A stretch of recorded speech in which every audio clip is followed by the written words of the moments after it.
The 1.2-liter engine in the Nissan Juke first generation was the HR12 DDT or HRA2 DDT, which is a 1.2 4-cylinder turbo engine with the timing chain. The engine is also known as 1.2 DIGT, and while the engine is considered more or less reliable for its size and price, the timing chain was extremely faulty for all model years.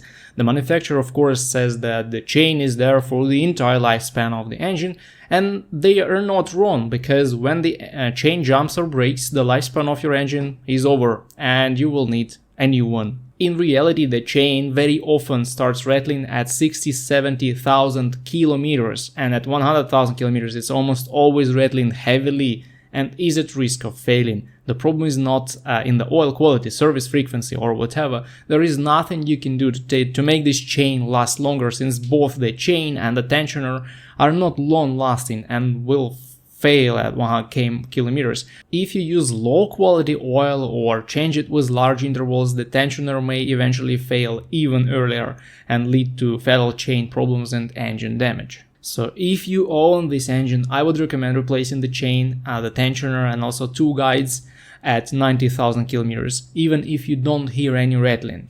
This will save the engine from premature death. Also, avoid low oil levels, which is not that easy since these engines consume oil starting with 50,000 kilometers or even earlier.